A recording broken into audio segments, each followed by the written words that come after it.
Hello, everybody. Welcome to our Titans and ESPN panel presented by Titan Sports. And I'm very glad to be joined by a couple of Titans who are killing it in the industry. All of them formerly sat in the seats of Cal State Fullerton. And I'm really glad that even though we couldn't get them to campus in person this year, that they all wanted to join. So I'll start with the introductions, and then I'll give it to Kyle Fulbright, who's the Titan Sports associate producer.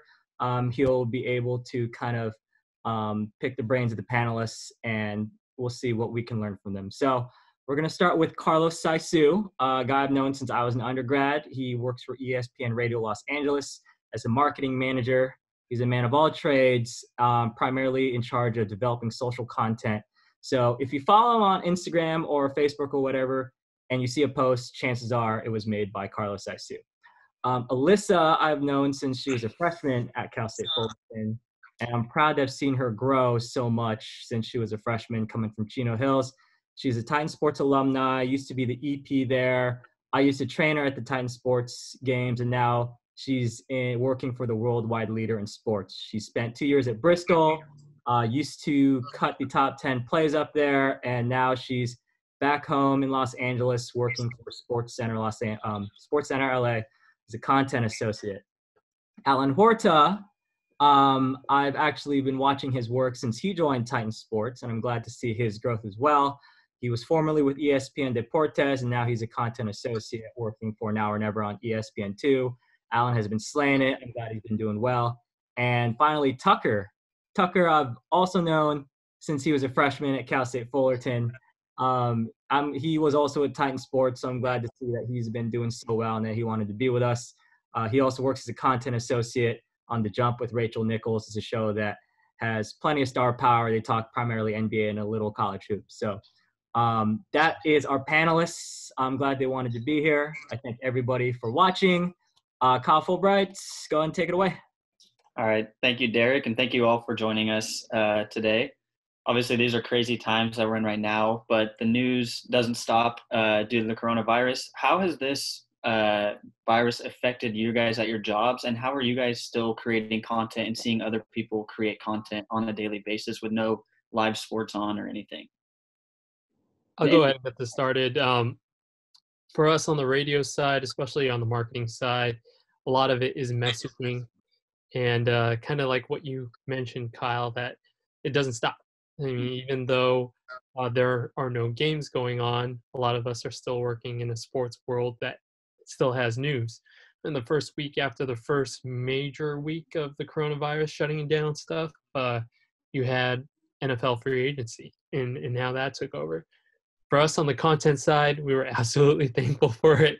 If it wasn't for that, we really would have had nothing to talk about. But yeah, it's definitely been a resounding effect in the sports world.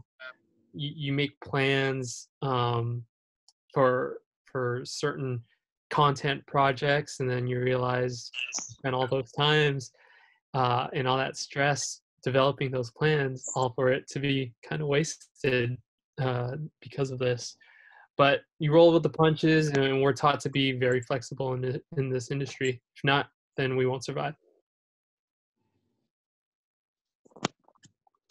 I can go ahead and jump next, but flexibility is a perfect word for what's going on for us right now. For our show specifically, for The Jump, we've been we should be gearing up for the playoffs, but unfortunately that's not happening. But instead, we've been trying to figure out how to still produce a live show from home.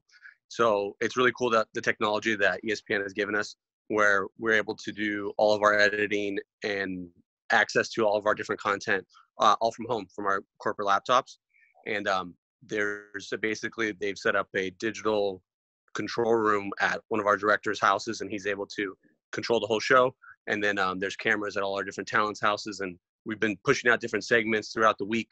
And ultimately, I think we're scheduled to come back a full half-hour show next Monday, but that's subject to change if anything else happens. But as of now, that's what we're scheduled to do. So almost full functionality for our show. The look's a little bit different. It's always going to be in boxes and everything, but if you're familiar with the show at all, it's very similar content. We talk about a lot more storylines than actual just box scores. So it's there's still a lot going on, and we'll see. It's going to be kind of interesting going forward, but it's definitely a challenge for sure.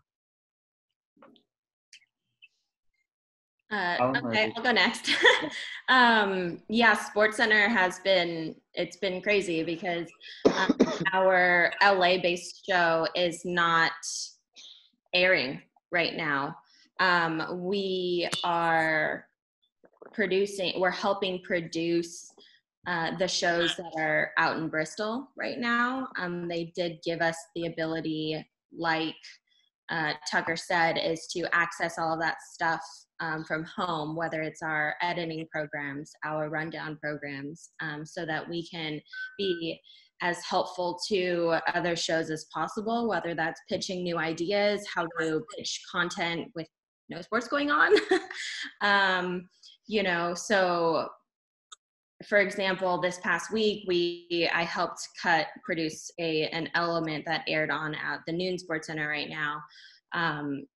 And it was like a social media driven piece, right? And so all of these athletes are doing these random things in their home. And so we packaged that into something to air on the Noon. So honestly, it's so up in the air, just like Tucker said, like, we don't know what's going to happen the next day or the next week. It just kind of, we get a text, or, hey, let's all jump on a conference call, and talk about some update that our producers or coordinating producers have gotten. So it's kind of just helping in any way we can with the limited,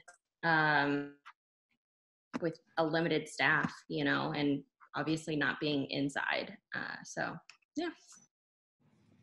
All right, I'll go next. I think I'm last. So, as for me, I work on the show Now or Never, which those people who don't know that show, it's a new show on ESPN2. This show's not just really sports. We kind of tie in with pop culture, entertainment, any type of news really, because it's like a late night, field type of show. So that said, when this happened, our show's no longer on the air because of the whole coronavirus thing, but we are still working from home. So we're producing only social content at the moment, and also digital content that we send to a digital YouTube team, if they're interested in putting up on the ESPN YouTube page.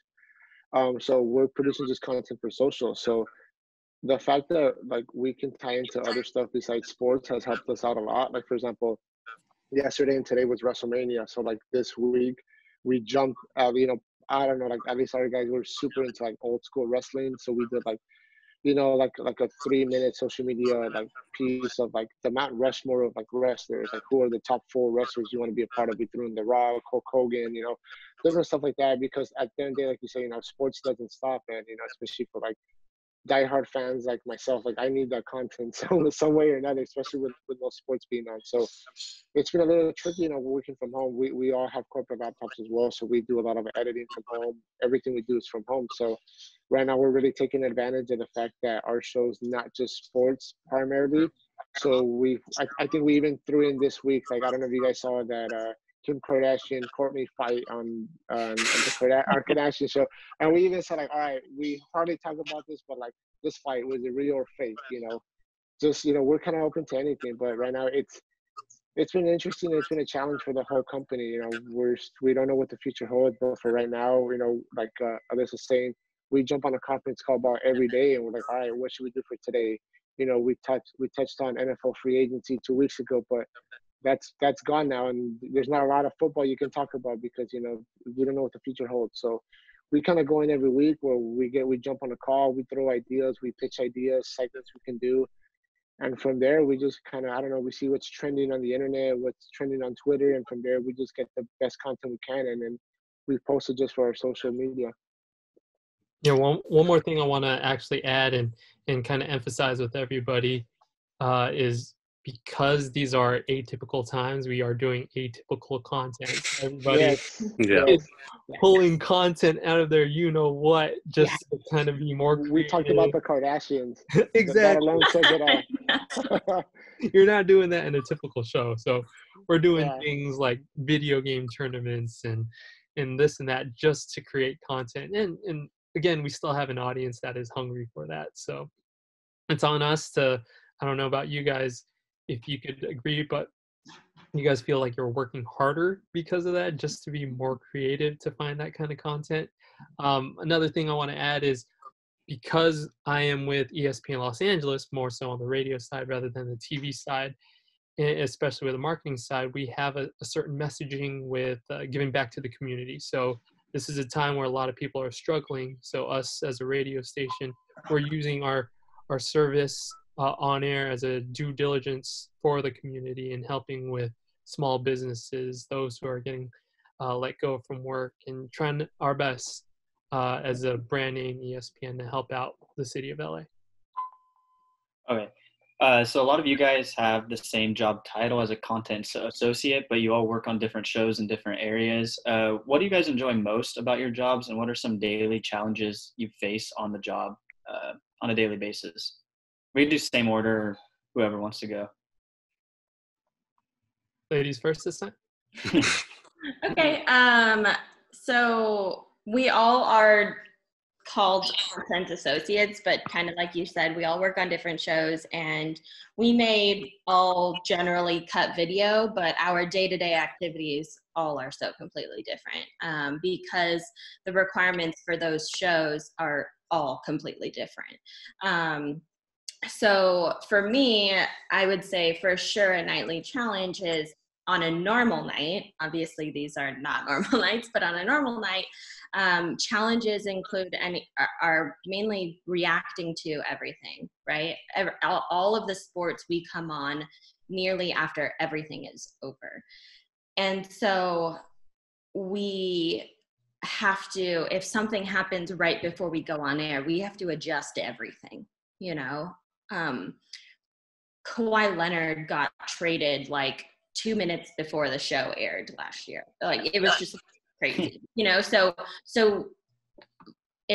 you're always reacting to everything that happens that evening. So that's for sure the biggest challenge. Like, you could have been working on something all evening, and if it's no longer relevant because one of the best players in the NBA gets traded, and, you know, like right before the show, okay, that goes out the window, and like maybe it will air another time or maybe it won't. And so it's just really trying to react to those things in a smart way. So a lot of the times we try and like be relatively prepared, right? So like in our rundown at the very bottom, we might have like contingency plans for when those types of things happen, like when we're on air or if right before we go on. So that's one of the hardest things, is just like reacting to everything, which is our show. It's a read and react show because we're on at 10 p.m. Pacific after everything. And a positive, is that what you also asked? Yeah, most, Sorry, I obviously jumped to the challenges right away. No, but I think the positive is just, I mean, we get to watch sports for a living pretty much. And so really trying to like take that in and try and make the best product for sports fans. I mean, we were all fans before we started working for ESPN, right? So like trying to create content that we ourselves would like to watch, I think is just super cool. So that's probably one of the best things. The most difficult thing, I think, was somewhat similar to what Alyssa was saying, was learning the concept of things getting floated because of news or whatever. But like sometimes, you know, you have to understand that like you work on something for X amount of time, and then there's always a possibility of it not ever airing anywhere. And it's like, well, that happens. That's kind of the nature of the business. That was one thing I learned very early that was difficult to adjust to, but you know, that's part of the business. But one of the coolest things is that one question you asked, Kyle, was about the show that you know, whatever show, sports you like, and I got an incredible opportunity because I started on The Jump basically as it began, a show 3-4 years ago, and I got hired on for that show. And I was actually like, the first few episodes I had seen it, and I was working at NFL Network before, and I was like, wow, this is a new show, this is really cool. And I was like, I would watch this show every single day, which now I do. I build on it, you know.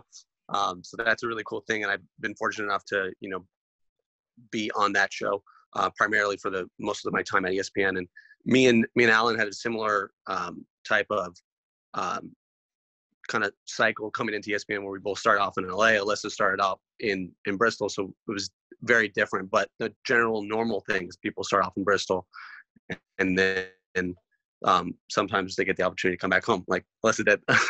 But I forgot what else you were asking. Basically, other challenges of the job.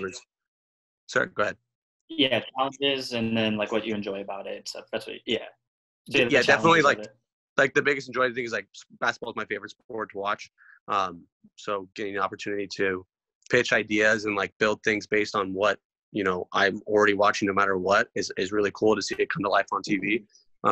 Especially like, you know, being a Laker fan, like it's insane. This season was so good so far. And then now we don't know what's going to happen, but like pitching a Laker topic almost every single day on the show, it's like, yeah, we got to talk about it, of course. And it's fun because whenever, at least on my show, whenever you pitch something and if you're passionate about it, then our producers give us an opportunity to edit or write copy or do whatever for those segments. So it's very rewarding if it's like something you brainstorm, something you came up with, and you get to build it out. That's really cool to see it come to life. And in addition, sometimes you get to opportunities to prep talent. That's really fun. I mean, talking to Paul Pierce, talking to Tracy McGrady, talking to these guys, it's like, wow, these are icons. And it's like, I'm talking to these guys, telling them what is going to happen in the show today. This is insane. But those are kind of opportunities are some of my favorite things to do. And then we get to travel a little bit too. So that's really cool. But yeah, it's fun. It's definitely back to one of the challenges is definitely getting adjusted to the way that some of the things work in the business, but that's kind of a learning curve no matter what industry you're in. So I think that's kind of a normal challenge. All right, I'll go next. For me, when I started at ESPN, I actually started off as like a temp employee. Like I wasn't full time.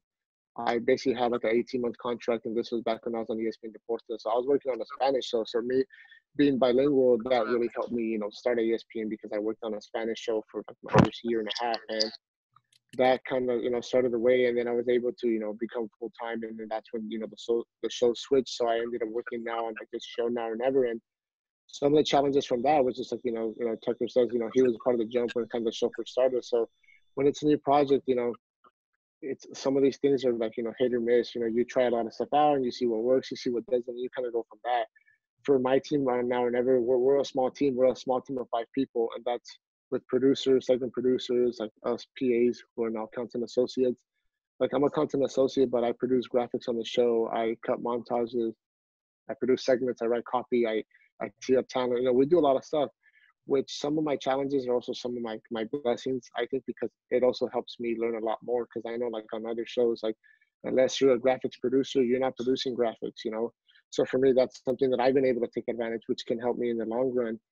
And some of the you know, the rewarding cool stuff about my show, it's like my show Now or Never. It's a very laid back kind of fun show. So we don't really have a ton of restrictions. So like I've even came out on the show a few times. I'm a very big, you know, diehard LA fan. So when it comes to Dodgers, Lakers, like I've came on, and, you know, when the Dodgers got eliminated by the Nationals, you know, last year, I was super upset. And originally I was scheduled to come on when the Dodgers were going to beat the Nationals in like Game 5 to move on to the next series. But unfortunately that didn't happen. But my producer told me, like, hey, like, I know you're upset, but it's like, if you're down to come on, like, come say your piece on the show. And I even asked for like Dave Roberts. I'm like, I think he needs to be fired. Like I said it on the show. I'm like, Dodgers are tired of him. We need a new coach, you know. And I said that on air, which was pretty cool because, you know, you don't get a lot of opportunities like that in other shows. But I definitely think, you know, there's challenges, you know, in every industry and every show. But sometimes, you know, being able to kind of have a challenging montage that you're working on, or a challenging segment, which, you know, you're kind of trying to figure out how to do. When that does finally air, you know, it kind of looks cool. Like, you know what, like, hey, like that was a cool piece, and like I was part of that. So now I'm not a content associate as well, but I do share some of the similar thoughts as everybody else. A lot of it, especially with the positives, we're all grateful to be paid to watch sports, be around sports, and just work in sports. There's a whole lot of harder jobs out there, and we get treated well to just be a fan, like anybody of us or any of us can be. I gotta say, when it comes to other gratifying things about the job on my end. There's a lot of engagement that I work with on social media. And aside from the social media, the engagement on the marketing end, we get to do a lot of prize giveaways on the radio. And a lot of those prize giveaways are focused around tickets, experiences. One thing we're kind of putting together, exclusive right here, is with yesterday's announcement that Kobe's going to the Hall of Fame, as we all expected. We were able to put a ticket package together to send some winners to the Naismith Hall of Fame when Kobe does get officially inducted into Springfield. So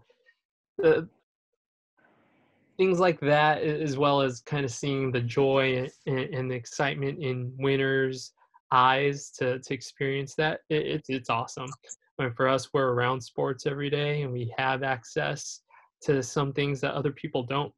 So when we're kind of connecting the public with what we see, I love seeing that experience in their faces. When it comes to challenges, definite challenge, especially working in social media, is you're constantly on. You're constantly looking for content. You're constantly posting content. Doesn't matter what time of the day, early AM, late PM.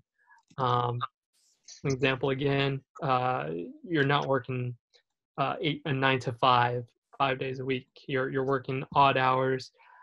Say like again yesterday's example with Kobe being named a Hall of Famer. I mean, we spent pretty much the entire day generating Kobe content, Hall of Fame content. How can we engage with our listeners, our followers, with our talent on a Saturday when everybody's not available? So there's those challenges, and it's up to us to come up to it. All right. You guys now are obviously all at ESPN, but at one point you were all Titans. How did the programs and classes at Cal State Fullerton prepare you guys for where you're at now in the industry? Anyone? I can't speak to enough how much it was at the time when I was working there, Titan Sports Recap, but it helps prepare me in so many ways that isn't just like media, right? Like, I mean, it helps you realize that you have to get credentials for events. You have to like pay attention when you're covering a sport, like who did what, because if you mess up, you do the highlights later, right, at TSR or Titan Sports, but in the real world, you can't make those mistakes because millions of eyes make will pick it up, and then you get blown up on social media, and then the talent yells at you or whatever, because those types of mistakes shouldn't happen. But working on the show helps with, you have to be on time for things. Like I learned so much as far as just being prepared working on the show. And I mean, I worked on the show for three of my 4 years at Fullerton, and met some cool people, great people like Tucker. No, but, and it helps me just realize that this was the industry that like I wanted to be in. It helps you just kind of try and feel out if this is right for you while you're still trying to figure out things in college. So I can't say enough how much that has helped. It helps me to be where I am today. Yeah, I agree 100% with what Alyssa was saying. My main takeaways from being involved with all the programs was, one was being more than prepared and way more competent than any of my classmates in all the advanced media classes. That was first and foremost was apparent when I was taking them, was that I already knew what I was doing in a majority of the different positions. And I was already comfortable in front of the camera. I was already comfortable stuff. We did everything that the class would teach you. We were doing it for years before. So that first and foremost was incredibly helpful to learn that at our own pace, basically. In addition, it was a huge opportunity to network and to get opportunities as internships and ultimately jobs. I mean, everyone that I met, all my internships that at least my first one was from people that were in TSR already, and they had opportunities that they passed down to say, hey, anybody in that program right now that needs an internship, please apply. Ended up getting one there, met people there, led to a second one, on and on and on. And it just kind of, that cycle grows and grows. And you even see it now. If anyone's on that page still, there's everyone always contributes saying, hey, there's some X is looking for internships. You know, I think Alyssa's posted on it a few times whenever we're looking for interns at LA. But it was an incredible opportunity for, you know, networking alone. And honestly, if I wasn't ever a part of it, I doubt I'd be in the position that I am today. 100%.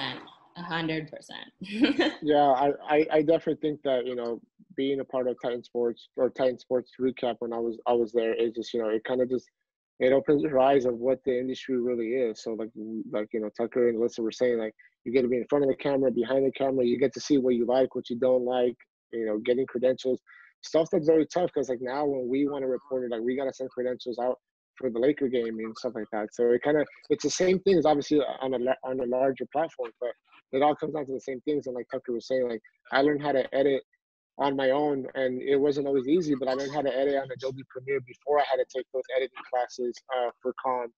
And so it kind of just puts you ahead of the game. And that's the thing, like, especially being in just sports media, because there's media if you want to do entertainment, news, but if you want to just do sports, like what I wanted to do, the jobs are very limited. So the more you know, the better. And just going back to Titan Sports, it's like you get to network and you get to meet so many people in the industry and like professors who want to help you, who have connections, and the more you can do while you're in college, it's the better. And then at the end of the day, I loved it. I loved editing pieces. I loved being in front of the camera. And it didn't feel like work.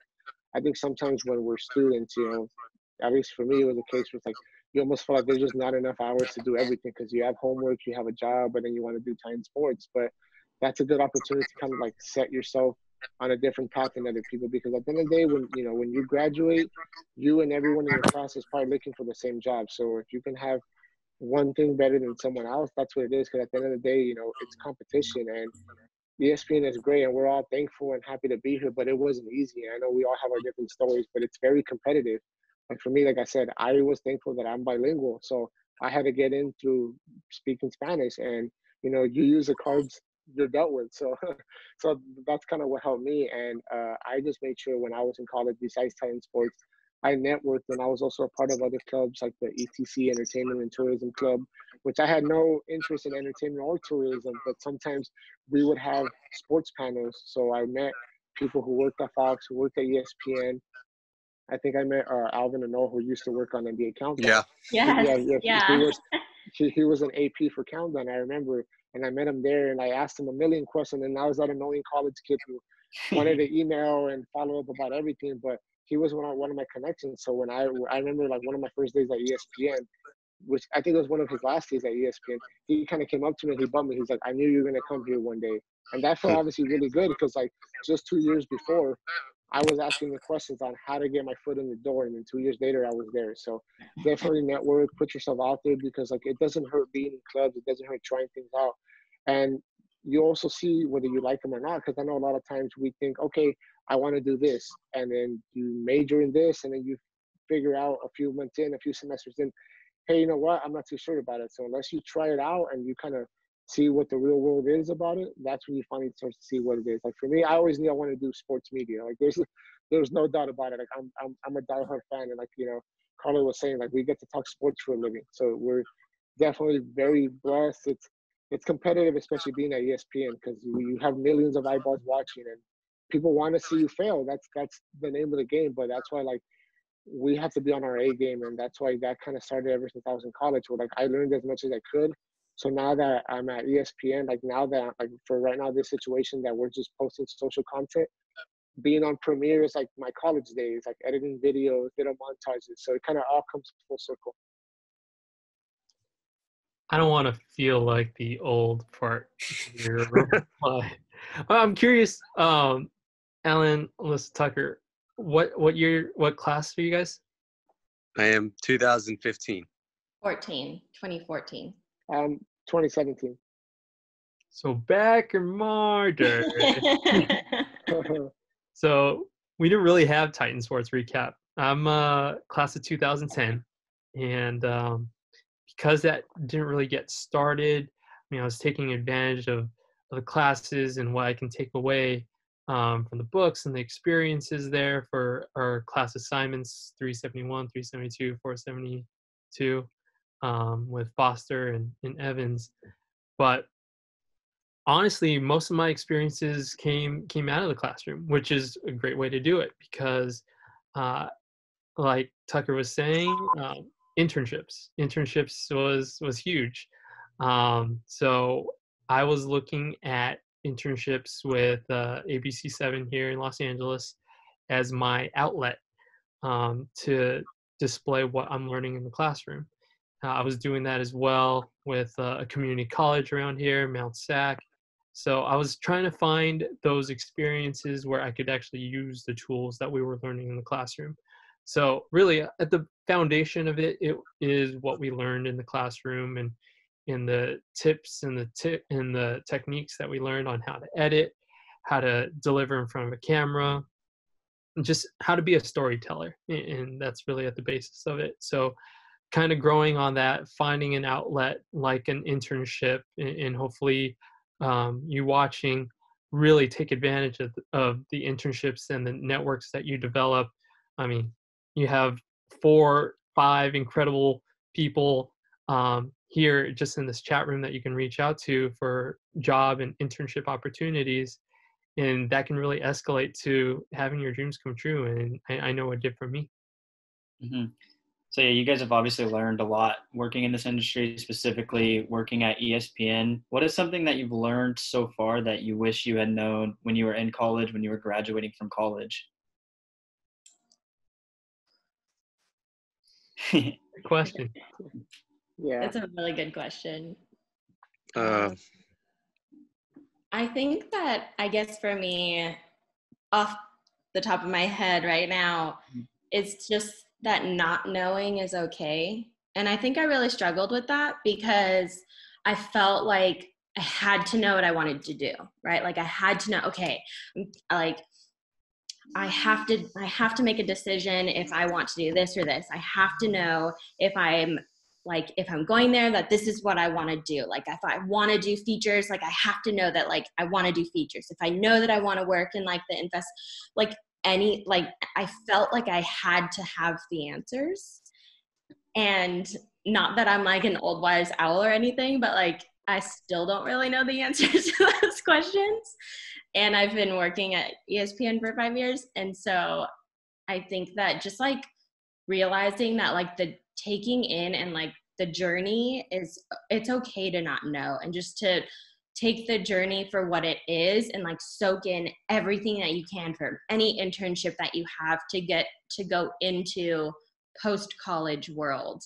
And it's scary, trust me. Like I know exactly how we all felt the same way, like unsure of what we wanted to do for real, unsure if we were going to get a job full time after, whatever it may be, right? A paid job, like you never know, right? And so it's okay to not know, and it's okay to just kind of like work your tail off and enjoy the journey for what it's worth, and just kind of know that not knowing is okay as long as you're working towards like knowing what you don't want to do is just as important as knowing what you want to do. So I think that just like off the top of my head, that's probably one of the things that I would tell myself is just like, take a breath. It's okay. It's okay if you don't know. So that's what I'd say. Kind of add to that, Alyssa, not knowing. I think there's the phrase "closed mouths don't get fed."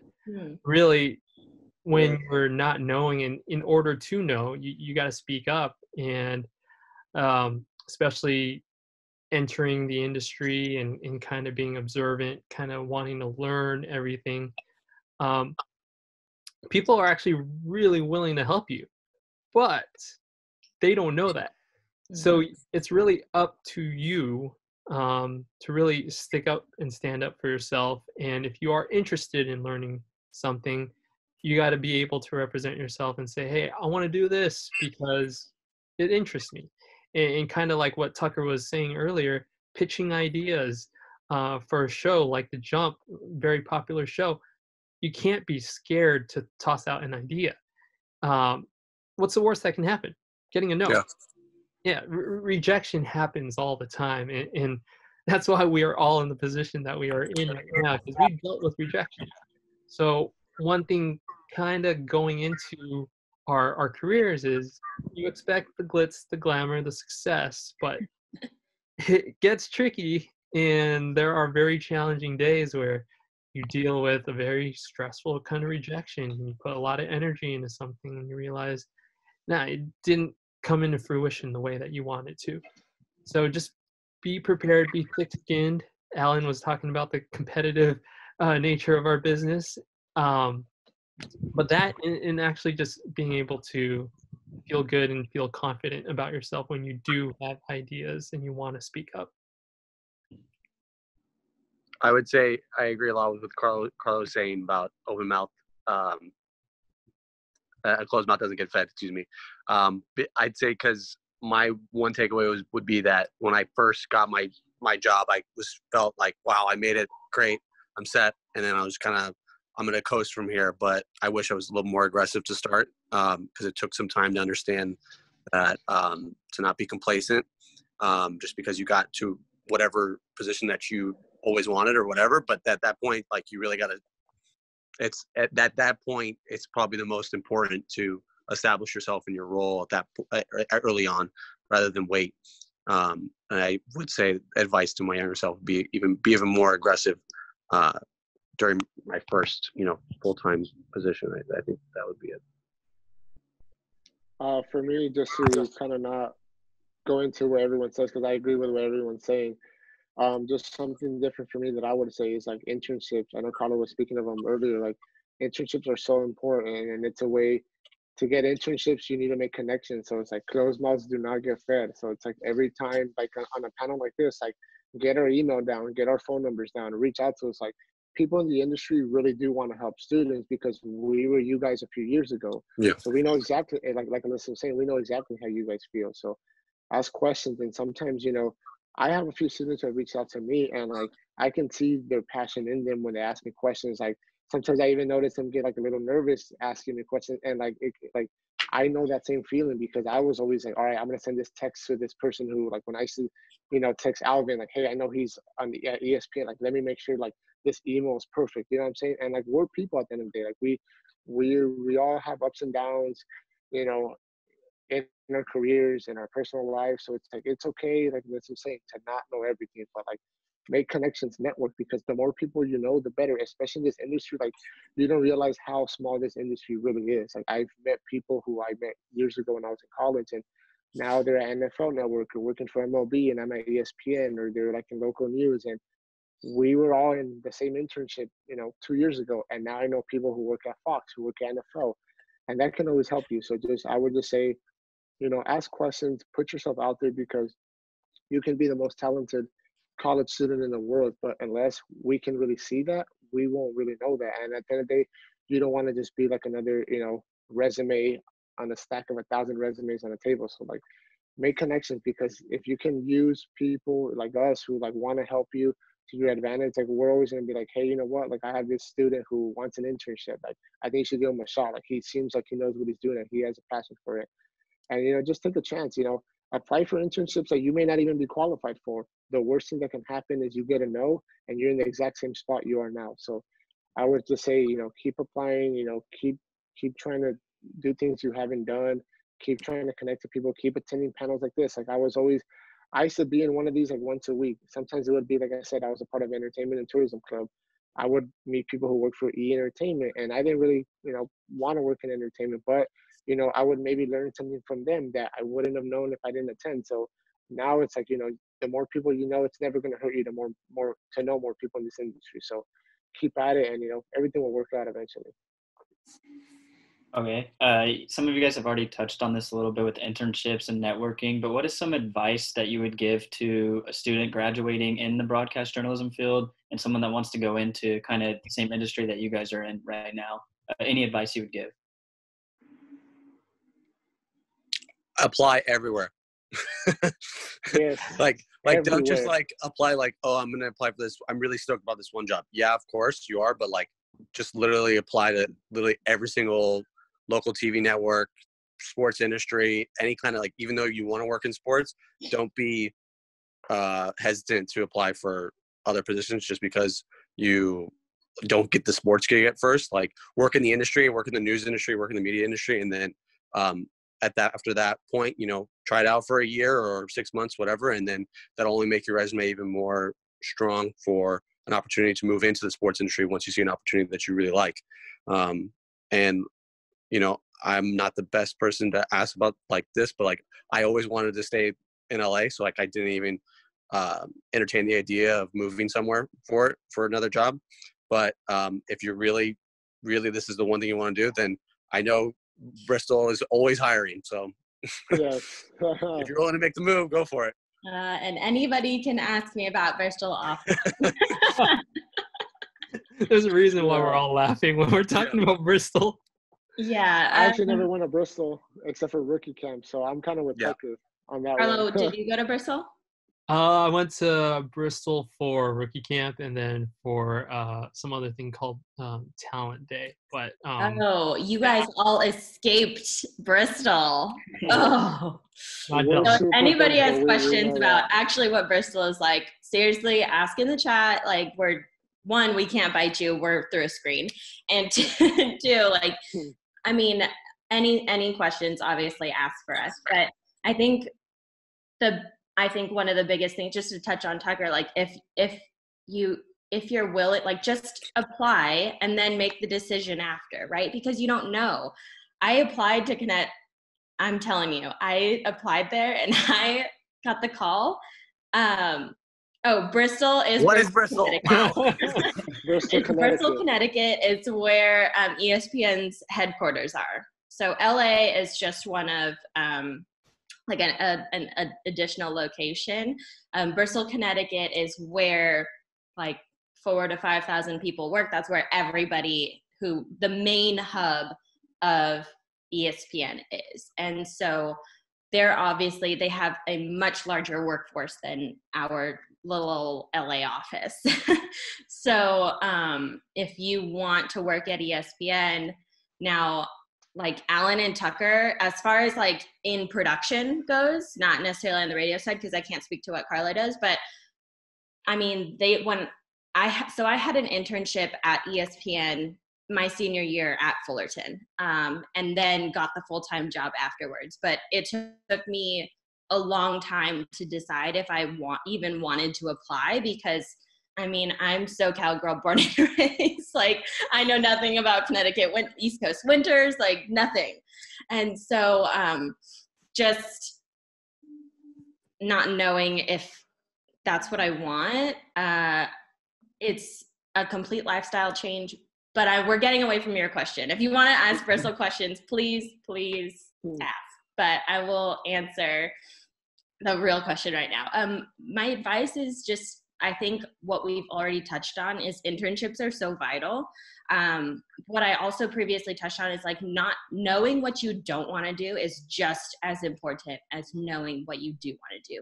Because if you get an internship and it's, for lack of a better word, pushing papers for a show. So I had an internship at Fox, but it was in their network operations area. And I was just kind of doing a bunch of different paperwork for shows that were on air.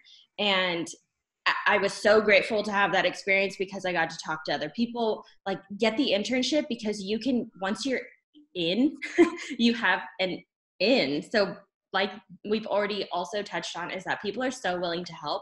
And so in any of those situations, at an internship, you can talk to people who are in positions at a company that you may not be interning for at that moment. And you can get insight from those people and realize like, oh, maybe that's something that I would want to do. Like right now, oh, maybe I really like the production side, but I've never really like talked to someone who does creative service stuff. And then you talk to somebody who does creative, which is like their Photoshop, After Effects, those types of like building graphics, those types of things. And maybe you start to think, oh, I kind of like editing more. Like I like doing that stuff. And having those opportunities will only come from putting yourself out there in internships, even if that internship itself is not necessarily exactly what you want to do. You can get things out of it. I think that you have to for sure put yourself in that internship as much as possible and learn as much as you can about that, because you never know. But I think that it's so important to just kind of put yourself out there. I know I talk a lot. I'm really sorry. We all talk a lot. We all ramble here. Sorry, I just kept That's part of the requirement to work at ESPN. Yeah. Alyssa, I mean, just playing off what I remember from last time I went. Visually, the campus of Bristol about the same as Cal State Fullerton campus? Size-wise? Yeah. Like comparing it to the last time I think I would say maybe. Yeah. It's definitely, obviously the buildings are not like super tall. But as far as like spread out, I think on campus there's 14 different buildings or 16 different buildings. So there's a lot. There's a lot of and like I don't know what building 11, but like I don't even know. So it's so interesting to go there actually, because it just kind of opens your eyes as to how many people it takes to make ESPN go, like be ESPN. You know, you think of like SportsCenter and you think of other shows like Now or Never or The Jump that and the radio side, like listening to radio, like growing up listening to games and stuff. But there's so many other aspects of the industry that you literally never think of that make the engine run, you know? You're right about the cafeteria. The cafeteria was really good. And we don't have one in LA, and it's not okay. We need one. You're gonna sign my petition. Yeah, we have to buy $20 food in downtown LA because there's no cafeteria. Or $5 burritos. It's really no. It's no in between. Yeah, just to kind of follow up what Alyssa and Tucker were saying. Yeah, I just think like advice for students is just like keep doing what you're doing, like being a part of panels like this, networking, meeting people in the industry, and then internships. Like I eventually had to take off some internships that I did on my resume because they just like I didn't want to cram like, hey, I was like a intern for like this like sports website that like a lot of people maybe not even know, but like I tried everything. Like I freelanced for like the Daily Titan newspaper, so I did a little bit of print. I did Titan Sports, so sometimes I'd be at a basketball game for the newspaper, and then the next game I'd be there for Titan Sports, for on camera. So I kind of tried a little bit of everything. And then I also had an internship at ABC7, which I applied for I think it was my junior year, and I didn't get it. And of course, it's frustrating, because, you obviously want the opportunity, but someone has to give it to you. So I didn't get the ABC internship opportunity my junior year, but then I reapplied my senior year, and I was thankful to on my resume, like Titan Sports, like the Daily Titan, freelance on my resume. So I got a chance to do more things while I was in college, and that helped me get the opportunity to get like the bigger internship. And once you're there, it's like Alyssa was saying, like talk to different people that do different stuff. Like we mostly work in production, and then Carlo works like on the marketing, social media side for radio. But like ESPN especially, it's just so big. Like there's so many things you don't know what people do. Like sometimes even us, like there's so many people we know who they are, but we don't necessarily know their job function. Yeah, 100%. But it's definitely something where it's like you gotta ask and you have to just try it out. After I had my my ABC Sports internship, it was coming up. I was there for like 6 months. I was able to stay on as a news assistant, which was kind of like a PA. But that was like a freelance job, and that was just in news. And like Alyssa was saying, sometimes it's not just knowing what you do want to do, but also knowing what you don't like. And not to say that I didn't like the job I was doing in news, but I can tell like it was like the experience I got was good, but I also learned right away. I was only there like 4 months before I moved to ESPN as a news assistant, and I knew like news is great for some people, but I want to do sports. Like news, I didn't get the same joy to cover news as I did sports, because they would catch me in the sports department all the time, like trying to talk to the producers, pitching them this, because that's where my heart was. So I knew at the end of the day, like, hey, like I stayed on the news side of ABC because it was a job. I stayed in the industry, but I knew like, hey, I need to go where my heart is, and that was in sports. Yeah, Alan, if I knew that you had applied on your junior year, I would have tried my best to hire you on over at ABC Center. Thank you. No, but again, playing off that, we're all dealing with, in talking about what I was mentioning earlier, we all deal with rejection. So again, there's gonna be enough people to tell you no in this industry that you don't want to tell yourself no.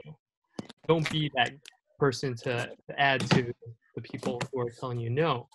And playing off that idea, like Melissa was saying, just look for experience. It might not be the ideal experience that you're looking for, but any experience really is good experience. And Alan talking about his news assistant position at ABC, and this is not to bag on any local station and on ABC or anything like that, but when you're sports minded, like a lot of the people in this room are, working in news and working in writing about death, doom, and gloom, it's a very different atmosphere, and we gotta adjust to that.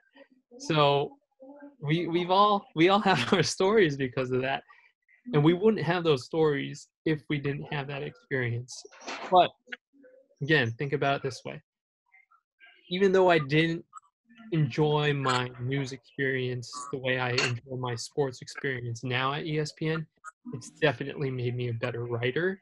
It's definitely made me a better storyteller. These are all important elements for any portion of our job. So again, just look for the experience, and the bottom line is, do not leave this chat without getting any of our contact information. Yes. So again, we're here to help you. Okay. Lastly, we had one question in the chat. What are some things that journalism students can do during this quarantine to still be employable? It's an excellent question. Also trying to figure that out. Yeah. I was actually thinking about this earlier today. I'm glad you asked this. Who's that? Kimberly? Thank you. I guess, I mean, it's really hard because we're struggling to find content for ourselves, to do. And it's such a good question. I think the first thing that would come to my mind, I don't know, it might depend on if you want to be on camera or off camera, but if you want to be on camera, like set up your iPhone and like do a story, like an on-cam. Like there's so much like trades and things happening right now that like people going where, who knows, like before the season picks back, like those types of things. Like what are you seeing for projections for if something happens for when the seasons do start picking back up? I think there's a lot of things that you can go off of with that. And so whether it is an on cam and just like putting your phone down and like looking like you should in front of the camera and doing it as if it's live and kind of trying to put that together, I think is just a good way of like honing your skills. And when you apply for a job, you can say, hey, like obviously there was nothing going on, but like check out these things that I did. Or if you're a writer and you want to write, hey, check out these stories that I wrote during quarantine. Like I go off of, but like here's what I kind of put together, just to try and keep those skills sharp. I know it's hard, and I know that's not like a great answer, but just trying any which way you can to produce content without the content being there.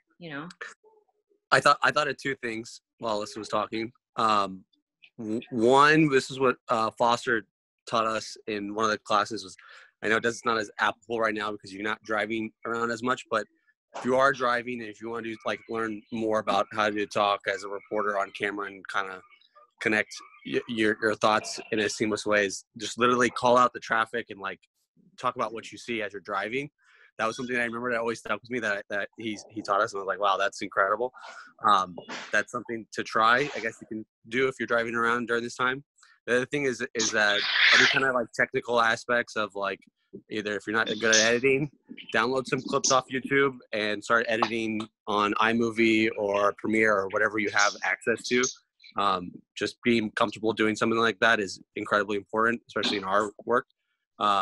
Or in addition, just like simple things like knowing how to do like Instagram Live. Like I was just on my phone watching Instagram like maybe half an hour ago or an hour ago, whatever.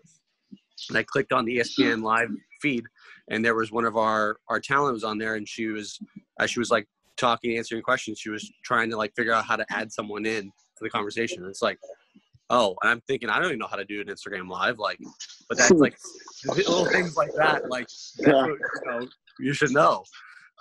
Even like setting up a Zoom. So these kind of technical, different kind of tools are only make you more valuable, and learning different things like this could at least something you could take being productive during this time, instead of playing video games and watching TV all day, like me. Yeah, no, I definitely think that like right now it's a interesting time because like we've never really gone through this, and like obviously mentioned earlier, like we're struggling to find content. Like I know a lot of shows that are still running, like they're being run through Zoom, so that's definitely something that like we're learning on the fly. But that's also kind of tells us like media is always changing. Like I know nowadays, like think about how podcasts are so popular nowadays. That wasn't the case, say, 3 to 5 years ago. So there's always way to get content, and like so I think this is like a good time. It's obviously a difficult time for us, but it's a good way to find out like, hey, you know what, maybe I can try to find, I can do like a little quick show on Zoom, or I can do a little sports podcast through Instagram Live. And it's one of those things where I would also say, like, if you want to be on camera too, or you want to be behind camera, put your work online. That's where everyone sees. I've seen so many college students put up their sports reel on Twitter, and the only reason I see it is because it has 1,000 retweets. So if you want the world to know, hey, I want to be a sports reporter, I want to be a sports producer, put your work out there. And right now, it's like let's be honest. Right now, we have the time to do everything. I know it's a difficult time for us, but we're at home. Like Tucker said, I've been playing a lot of Call of Duty Modern Warfare myself. So we definitely have the time. But I think right now it's like keep trying things out, and like we don't have the answers to everything. So like the more you try and figure things out, it's never going to hurt you to try to do more things. Yeah, playing off what everybody's been saying, and especially what Alyssa was saying, get those reps, and that was when I was thinking about this question earlier today. What we have as these powerful cameras on our phones, it's like in the palm of our hand that are accessible anytime. Again, kind of dating myself on this one, we had to rent out camcorders in order to really have a quality camera when I was at Fullerton. Now everybody has an awesome, sexy camera to their access. So you're able to record selfie videos, tell a story, read a story, break down the story, and do a 1-minute summary on camera. Simple as that. Nail it out. Watch it back, see what you like, see what you don't like. All this you wouldn't know unless you get the repetition. So get that practice in.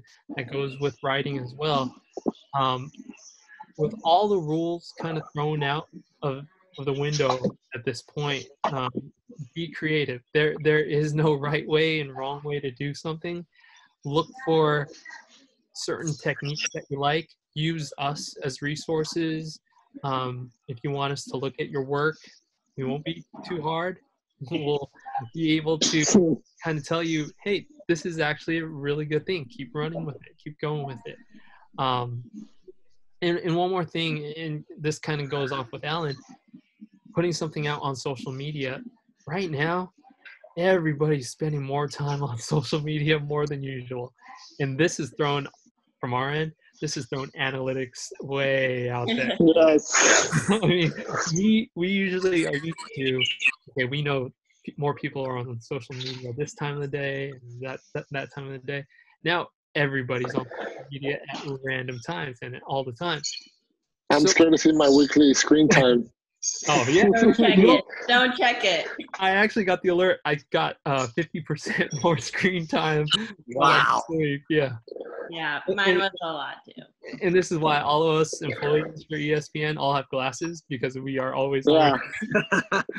I was actually going to point that out too, because your eyes, I mean, we stare at screens for 8 to 10 hours a day, you know, and more than that, because after work you're looking at social media to see whatever athlete is doing whatever, and yeah, it does take a toll on your eyesight. We literally need all 4 eyes of including our glasses to look at social, look at one game, watch another game, and then actually pay attention to the person we're talking to or listening to. So you're multitasking just with your eyes. Yeah.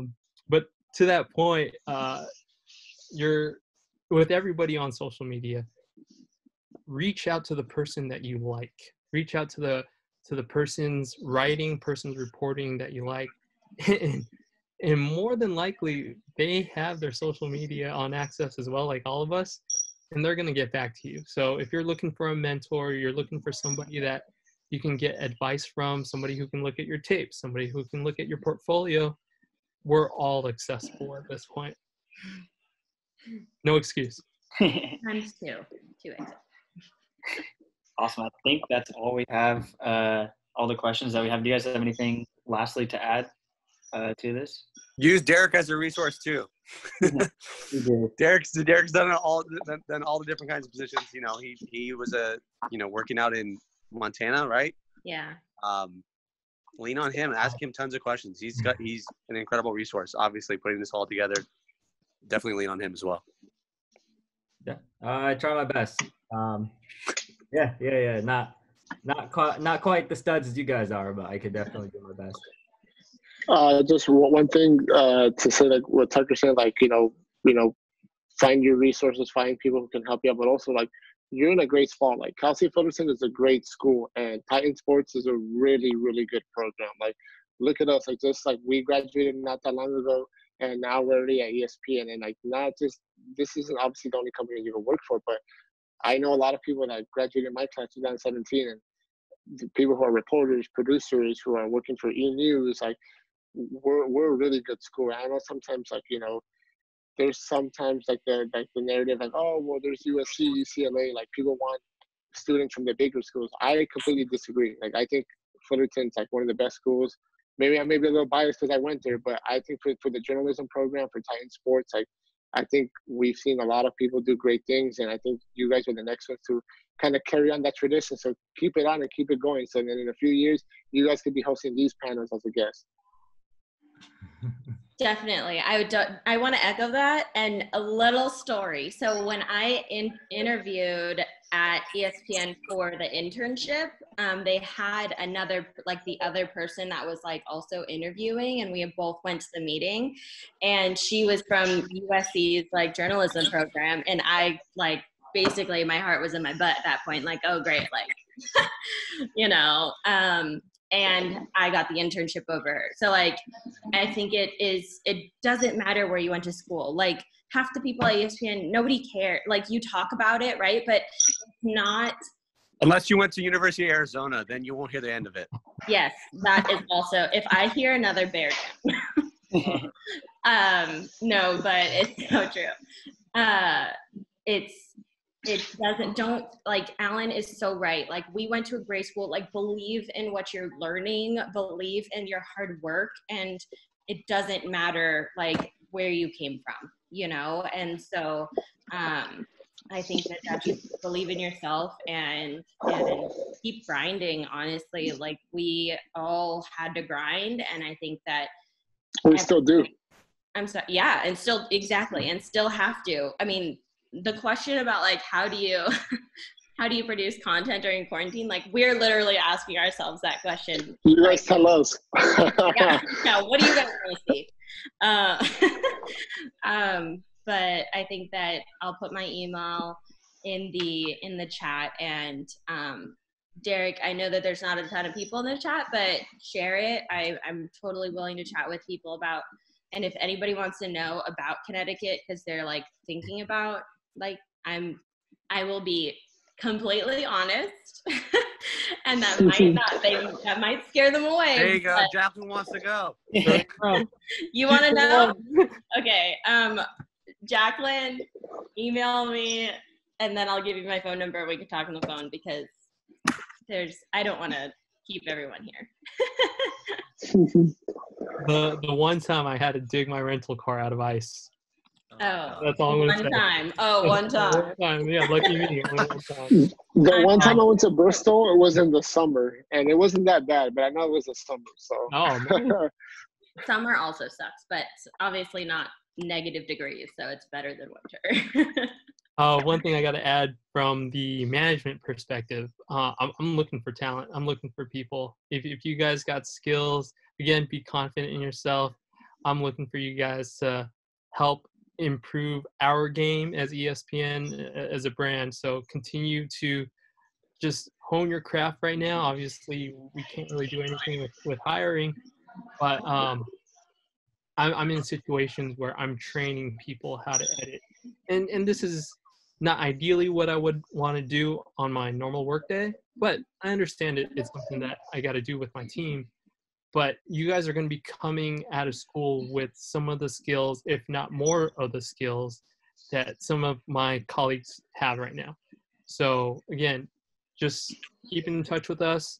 Bring those skills, those talents, and keep practicing, getting those reps right now. Take advantage of this time. If I can, just one more thing also to kind of piggyback off of that. I know some people, we've had like newer PAs come into our group, and I think one of the biggest things that is so helpful with them is that, like, I mean, I'm not old by any means, right? But I still don't know everything that there is about social media.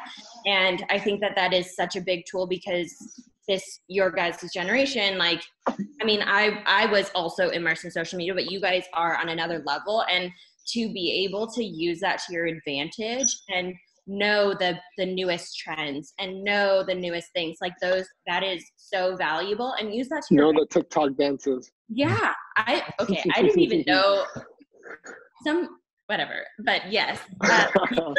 Wait, is there a Tootsie Roll challenge after this, Derek? Is that what you're talking to me about? You know, man, I'm TikTok illiterate, so I don't even know what that means. 2, I refuse to get TikTok because I think I spend too much time on different social media platforms. Same. Yeah. But I'm hoping. I don't know how much longer TikTok will be around. I just know that Vine was the pre-TikTok and that died. So who knows how much longer TikTok will be around. Exactly. All right. Looks like that's all we got. Thank you all so much for joining us. It was very informative and good.